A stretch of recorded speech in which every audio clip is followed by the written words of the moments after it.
وہ اس وقت بڑے گھر پہ شفٹ ہو چکی ہیں۔ تو محترم آپ سمجھ جائیں کہ ترجیحات کیا کیا ہیں، ترجیحات کون کون سی چیزوں پہ یہ رکھ رہے ہیں۔ اب دیکھیں کہ پنجاب کے اندر مریم صاحبہ یہ کہتی ہیں کہ پنجاب میرا بڑا خوبصورت بن چکا ہے، پنجاب کا مقابلہ کوئی نہیں ہے۔ اب میں آپ کو نا پنجاب لے کے چلتا ہوں، لاہور جیسے شہر میں لے کے چلتا ہوں اور آپ کو کچھ ویژولز دکھاتا ہوں ہماری غریب عوام کی۔ جیسے آج پنجاب صاف ہے، چمک رہا ہے کسی بھی ترقی یافتہ ملک کی طرح، ایک انقلاب آ گیا پنجاب کے اندر صفائی کا بھی اور ترقی کا بھی، تو مریم نواز شریف خیبر پختونخوا کو بھی ایسے ہی صاف ہوتا دیکھنا چاہتی ہوں۔ جیسے آج پنجاب صاف ہے، چمک رہا ہے کسی بھی ترقی یافتہ ملک کی طرح، ایک انقلاب آ گیا پنجاب کے اندر صفائی کا بھی اور ترقی کا بھی، تو مریم نواز شریف خیبر پختونخوا کو بھی ایسے ہی صاف ہوتا دیکھنا چاہتی ہے۔ ہو گئے ہیں یہ سارے واقعے کو، کوئی بھی حکومت کا نمائندہ جو ہے نا یہاں پہ نہیں آیا۔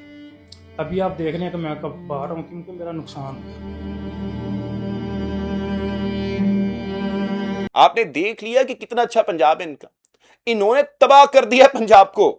مطلب کہ ایسے ویژولز آپ نے تاریخ میں اگر کبھی دیے نا تو پلیز آپ مجھے نکال کے دکھائیے کہ کیا ہو۔ آگے چلیں گے محترم ناظرین کرام، تو عمران خان کے متعلق کچھ کربناک انفارمیشن موصول ہو رہی ہیں اور بتایا یہ جا رہا ہے کہ عمران خان کی طبیعت انتہائی خراب ہے۔ اب یہاں پر یاسر حسین صاحب ہیں، کے پی کے بڑے قابل جرنلسٹ ہیں، وہ یہ بات کرتے ہیں کہ عمران خان کو جب پچھلی مرتبہ ہسپتال لے کے آیا گیا تھا تو ان کے ہاتھ کپ کپا رہے تھے۔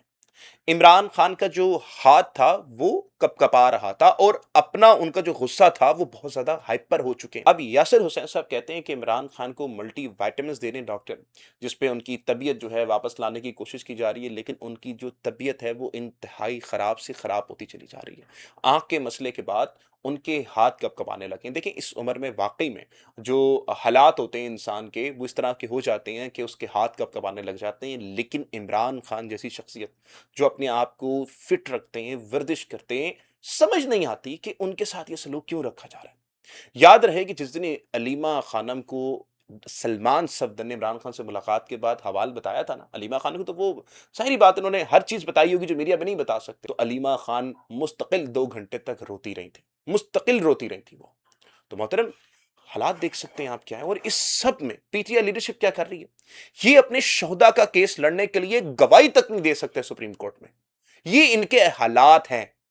یہ پھر بات کرتے ہیں کہ جی ہم پر نہ الزامات لگتے ہیں۔ میں دیکھ رہا تھا کہ کچھ صحافی حضرات ہیں، ہمارے بھائی ہیں، ہمارے محسن ہیں، وہ یہ کہہ رہے ہیں کہ جی سہیل افریدی نیکسٹ جلسے میں جو ہے نا وہ لانگ مارچ کی کال دے دے گا۔ تو بھائی وہ پہلے دے کال، کس چیز کا انتظار کر رہے تھے؟ وہ 9 مہینے کس چیز کا انتظار کیا انہوں نے کہ اب کال دیں گے، اب کال دیں گے، پھر کہہ رہے ہیں جی آپ ساتھ دیں، کس چیز کا ساتھ دیں؟ عوام کو انہوں نے رسوا کر دیا، تنہا کھڑا کر دیا ایک صف میں۔ وہ شخص اپنی زندگی اور موت کی جنگ لڑ رہا ہے، ان کو خیال ہی نہیں ہے کسی چیز کا۔ سہیل افریدی صاحب اگر چاہتے تو بہت پہلے یہ دے سکتے تھے کال۔ اب سہیل افریدی کا کہا جا رہا ہے کہ جی وہ کال دیں گے، آپ جلسے میں جائیں۔ جلسہ کامیاب کرنے کے لیے ایک طرح سے ٹیکٹکس ہیں، لیکن میں آپ کو حقیقتاً بتا رہا ہوں، یہ جو پاکستان تحریک انصاف کی عوام ہے اس کو آپ بیوقوف نہیں بنا سکتے۔ یہ پٹواریوں کی طرح صرف روٹی کو چوچی نہیں کہتے، یہ امیروں کے اشاروں پہ ناچتے نہیں ہیں، یہ لوگ سوال پوچھتے ہیں، جواب مانگتے ہیں آپ سے۔ تو یہ لوگ آپ کو نا کسی جگہ بھی نہیں چھوڑیں گے اگر آپ ان کے ساتھ وفاداری نہیں نبھائیں گے۔ تو اس وقت پاکستان تحریک انصاف کے جو ورکر ہیں وہ جلسے میں جانے کے لیے انہوں نے ایک پورا کہہ لیں کہ ایک پلان تیار کیا کہ ہم لوگ اگر جائیں گے تو ہم ان سے سوالات پوچھیں گے۔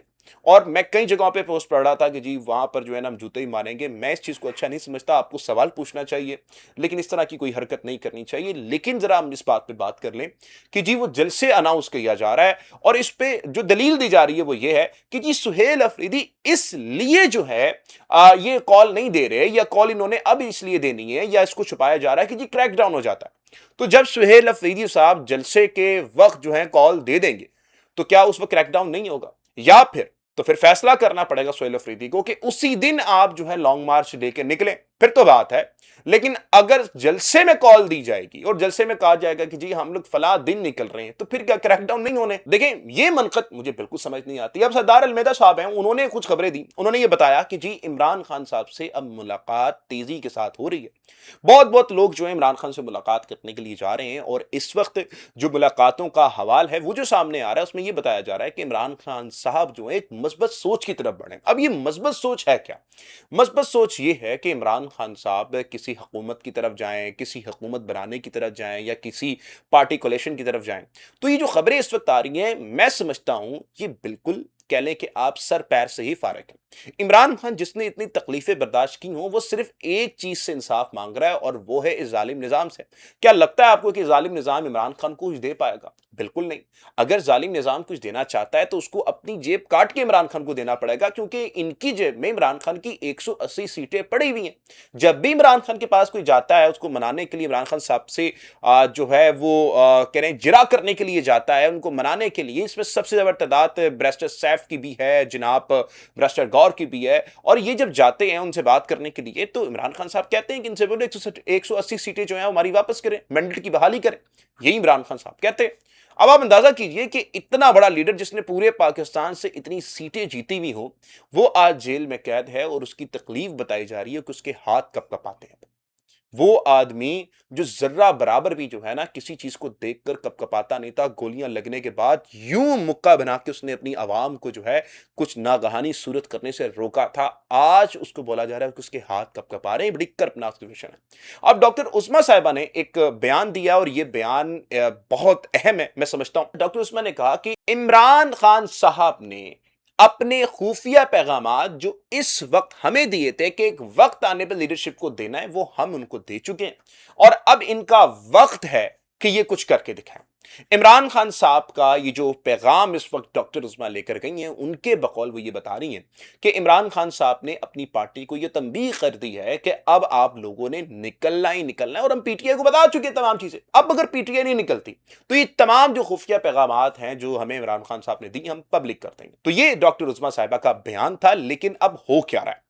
آپ یہ دیکھیے کہ جب اب کمپین ہونا شروع ہو چکی ہے، موبلائزیشن ہو رہی ہے، عوام کو نکالنے کے لیے کوششیں سٹارٹ ہو چکی ہیں، تو اسی دوران جب سہیل افریدی صاحب نے اب یہ کہنا شروع کر دیا ہے، سخت ترین رد عمل دینا شروع کر دیا ہے کہ ہم نے تمام چیزیں جو ہیں وہ دیکھ لی ہیں، اب ہم نکلیں گے باہر اور ہم بغیر کسی سوچ کے جو ہے نا عمران خان کی سوچ لے کر تمام لوگوں میں جائیں گے تاکہ ہم اپنا بیانیہ جو ہے وہ بڑا کر سکیں، کیونکہ ہم نے سارے راستے آزما لیے ہیں۔ تو اس پر جو ہے اب آئینی عدالت میں دو اہم کیسز لگنے جا رہے ہیں 29 جولائی کو۔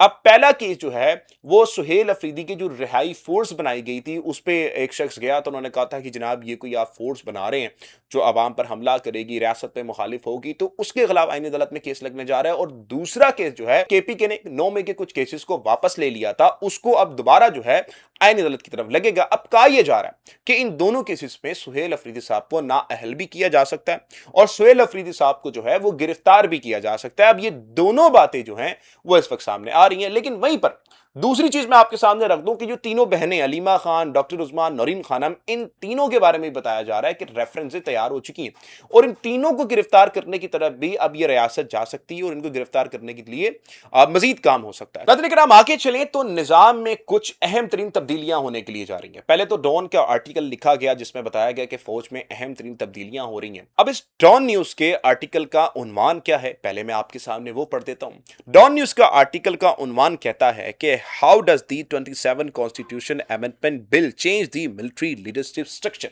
اب اس میں یہ کہا گیا ہے کہ جو 27ویں آئینی ترمیم ہے وہ کس طرح سے فوج کا ایک سٹرکچر جو ہے وہ تبدیل کرنے کے لیے جا رہی ہے۔ اب اس میں بنیادی جو چیزیں ہیں تقریباً 14 مین پوائنٹس میں آپ کے سامنے رکھ دیتا ہوں۔ پہلا اس میں پوائنٹ بتایا یہ گیا ہے کہ آرمی چیف کو چیف جسٹس ڈیفنس فورسز بنایا جانا تھا، یعنی آرمی چیف کا عہدہ برقرار رکھتے ہوئے انہیں چیف آف ڈیفنس فورسز کے اضافی ذمہ داری بھی دی جانی تھی۔ اس طرح وہ ملک کے تینوں مسلح افواج کی مجموعہ دفاعی ڈھانچے میں سب سے اوپر کی پوزیشن پر آ جاتے۔ دوسرا، chairman joint chief of staff committee کا عہدہ ختم ہونا تھا۔ اس عہدے کو ختم کرنے کی تجویز تھی۔ اس کا مطلب یہ تھا کہ مستقبل میں اس عہدے پر کوئی نیا چیئرمین مقرر نہیں کیا جائے گا۔ تیسرا، نیا عہدہ بنانا تھا۔ کمانڈر نیشنل اسٹریٹجک کمانڈ کا یہ عہدہ ملک کے جوہری اسٹریٹجک اثاثوں کی نگرانی سے متعلق ہوتا۔ اس عہدے پر فوج سے تعلق رکھنے والے افسر کی تعیناتی کی تجویز تھی۔ چوتھا، اس کمانڈر کی تعیناتی وزیر اعظم کی منظوری سے ہوتی۔ آرٹیکل کے مطابق وزیر اعظم آرمی چیف کی سفارش پر نیشنل اسٹریٹجک کمانڈ کے کمانڈر کو مقرر کرتے ہیں۔ اب پانچواں، آرمی چیف، نیو چیف اور ایئر چیف کی تعیناتی کا طریقہ صدر مملکت اور تینوں سروس چیف کو وزیر اعظم کی آرڈیننس پر مقرر کرتے۔ چھٹا، 5 اسٹار رینک رکھنے والے افسران کے لیے تعینات تحفظ. اگر کسی افسر کو field marshal of the air force یا ایڈمرل آف دی فیلڈ کا 5 اسٹار رینک دیا جاتا تو اسے زندگی بھر یہ رینک اور اس سے متعلق مراعات جو تھیں وہ برقرار رکھنے کی تجویز تھی. یعنی کہ چھٹے پوائنٹ کو ذرا میں ڈسکس کرتا ہوں کہ جو 5 اسٹار جنرل ہوتے ان کو ساری زندگی جب تک وہ زندہ رہتے جس عہدے پر ان کو یہ چیز ملی ہوتی 5 اسٹار رینک ملا ہوتا وہ ساری زندگی ملتا. جو ان کو چیزیں ان کی سروس کے دور میں ملی تھیں یعنی کہ گھر جو نوکر چاکر ہیں وہ ملے تھے وہ برقرار رہتے یعنی ساری زندگی تک. تو محترم یہ اس میں ترمیم کی گئی تھی. 7واں 5 اسٹار افسر زندگی بھر یونیفارم پہن سکتا تھا. مسودے کے مطابق ایسے افسر کو رینک مراعات اور یونیفارم برقرار رکھنے کا حق حاصل رہتا.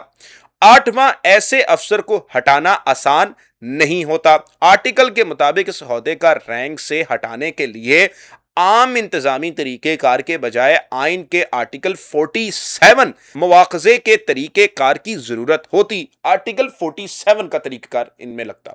اچھا جی. 9واں فیلڈ مارشل وغیرہ کا رینک اور آرمی چیف کا عہدہ الگ چیز ہے. قانون کے وزیر کے وضاحت کے فیلڈ مارشل ایک رینک یا اعزاز ہے جبکہ آرمی چیف ایک عہدہ ہے جس کی مدت 5 سال ہے. 10واں 5 ستارہ رینک کے بعد بھی ذمہ داریاں دی جا سکتی ہیں. ایسے افسر کی کمانڈ مکمل ہونے کے بعد وفاقی حکومت ریاستی مفاد میں اس کی ذمہ داریاں اور فرائض طے کر سکتی ہے. 11واں CGCSC کے خاتمے کے طریقے بھی بتائے گئے تھے کہ آرٹیکل کے مطابق یہ عہدہ 27 نومبر 2025 کو ختم ہونا تھا جب اس وقت کے chairman joint chief of staff committee general Sahir Shamshad Mirza retire ہوتے. 12واں حکومت کا موقف کیا تھا. حکام کے مطابق یہ تبدیلیاں فوجی کمانڈ کے نظام کو جدید بنانے اور حالیہ غیر معمولی فوجی ترقیاتی قانون کی شکل دینے کے لیے تھیں. 13واں مخالفت کیوں ہوئی. اپوزیشن اور بعض سول سوسائٹی حلقوں نے خدشہ ظاہر کیا کہ ان تبدیلیوں سے فوجی قیادت کے اختیار میں اضافہ اور سویلین اداروں کی نگرانی کمزور ہو سکتی تھی. اب 14واں کے ڈان کے مطابق یہ بڑی تبدیلی تھی. مضمون میں کہا گیا ہے کہ اگر یہ تبدیلیاں قانون بن جاتی تو پاکستان کی دفاعی کمانڈ سسٹم اور سول ملٹری تعلقات میں ایک بڑی اور اہم تبدیلی واقع تھی. تو محترم ناظرین کرام یہ وہ آرٹیکل کے 14 پوائنٹس سے جو ہم نے آپ کے ساتھ ڈسکس کی ہے. مخالفت کی جو کہنے کہ اس آرٹیکل میں جو مخالفین تھے ان کی بھی آپ کو ہم نے رائے بتائی اور اس آرٹیکل میں چیزیں ہو کیا رہی تھیں. تو اس میں مختصر میں آپ کو بتا دوں 27ویں آئینی ترمیم اگر ہو جاتی تو مکمل طور پر پاکستان ایک فوجی اسٹیٹ بننے جا رہا تھا اور 27ویں ترمیم کی ابھی بھی تلوار اس پاکستان کی جمہوریت پہ لٹک رہی ہے. اگر وہ ہو جاتی ہے تو پھر اس کے بعد آپ سمجھ جائیں کہ پاکستان میں ایک جمہوری نظام کی جگہ ایک فوجی نظام آ جائے گا. یہ ڈان آرٹیکل کے مطابق یہ بتایا جا رہا ہے اس میں. اب اس پہ آپ کی کیا رائے ضرور بتائیے گا. ناظرین کرام آگے چلیں اور اپنی آخری خبر کی طرف چلیں. تو علیمہ خان صاحبہ نے اب اسٹریٹ موومنٹ کا آغاز کر دیا ہے اور اب وہ جو اگلا اس وقت اسٹریٹ موومنٹ ہے وہ ایبٹ آباد میں کرنے کے لیے جا رہی ہیں جہاں پر وہ 27 جگہوں پر رک کر اس پورے معاملے کو دیکھیں گی, لوگوں سے بات کریں گی, انٹریکٹ کریں گی. ان کے بقول یہ سارے معاملات اس لیے میں کر رہی ہوں کیونکہ میرے بھائی کو اس پر گرفتار کیا ہوا ہے اور مجھے کچھ چند دنوں میں گرفتار کر لیا جائے گا. تو گرفتاری سے پہلے میں اپنی عوام کو اپنے بھائی کا پیغام دے کے جا رہی ہوں. اب میں آپ کو ایک بڑی خبر دینے جا رہا ہوں. علیمہ خانم نے ایک اپنا بیان ریکارڈ کروایا ہے. جب وہ گرفتار ہو کے چلی جائیں گی تو ایک مخصوص وقت پر وہ پیغام جو ہے وہ ریکارڈ کر کے وہ جو پیغام ہوگا وہ ریلیز کیا جائے گا. اور وہ پیغام جب ریلیز ہوگا تو محترم ناظرین کرام میں آپ کو چیلنج کر رہا ہوں کہ پاکستان کی سیاسی سٹرکچر جو ہے نا پی ٹی آئی کہہ لیں, نون لیگ کہہ لیں, پیپلز پارٹی کہہ لیں, وہ ہل جائے گا. تو علیمہ خان یہ سارا کچھ پلان کر رہی ہیں. اسی کے ساتھ اقبال افریدی جن کو پارٹی آن بھی نہیں کرتی, پارٹی سے ان کے اختلافات بھی بہت ہیں, وہ بھی علیمہ خان کے ساتھ اس وقت نکل رہے ہیں. جگہ جگہ پہ جا کے وہ اسٹریٹ موومنٹ کر رہے ہیں اور یہ اس وقت اب سندھ میں بھی شروع ہو چکا ہے. علیم عادل شیخ جو ہیں ان کو دیکھ رہا تھا کہ میں وہ بھی پریس کانفرنس کر رہے ہیں, نکل رہے ہیں, باہر نکل رہے ہیں. تو یہ تمام چیزیں جو ہیں وہ پورے ملک میں ہونا شروع ہو چکی ہیں. کچھ چند دنوں میں ہم آپ کو یہ بھی بات بات بتائیں گے کہ جو ہم طلبہ تحریک کا بتا رہے ہیں وہ طلبہ تحریک کہاں سے، کیسے اور کیوں ہونے جا رہی ہے۔ یہ تمام صورتحال سے ہم آپ کو آگاہ کرتے رہیں کہ آپ لوگوں سے میں نے پچھلے ولاگ میں ایک سوال پوچھا تھا، اور وہ سوال تھا کہ کیا عمران خان کا جو نظریہ ہے، جو موروثی سیاست والا نظریہ ہے، کیا عمران خان کو وہ تبدیل کرنا چاہیے؟ آپ لوگوں نے اپنی رائے سے ہمیں آشنا کروایا، آپ کا بہت بہت شکریہ۔ آپ کی رائے ہمارے لیے بڑی قیمتی ہے، بڑی اہمیت کی حامل ہے۔ تو وہ رائے میں آپ کے سامنے رکھنے لگا ہوں۔ 90% لوگوں نے کہا کہ عمران خان کا یہ نظریہ موروثی سیاست کا تب تک تو ٹھیک تھا جب تک عمران خان صاحب اس چیز کو بولتے رہے، اور عمران خان نے اس کو کر کے بھی دکھایا، کیونکہ ان کی حکومت میں، عمران خان کی حکومت میں، انہوں نے اپنی فیملی کو کوئی بینیفٹ نہیں دیے، یہاں تک تو ٹھیک تھا۔ لیکن موجودہ وقت میں کیونکہ عمران خان کی جتنی لیڈرشپ ہے وہ اس وقت کہہ لیں کمپرومائز ہو چکی ہے، تو اس وقت عمران خان کو اپنا یہ موروثی سیاست والا نظریہ بدلنا چاہیے۔ یہ آپ لوگوں کی رائے، آپ لوگوں کی رائے کا بہت شکریہ۔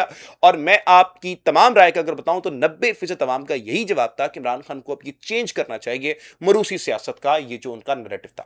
بہت بہت شکریہ، ملتے ہیں اگلی ویڈیو میں۔ پاکستان زندہ باد، پاکستان پا زندہ باد۔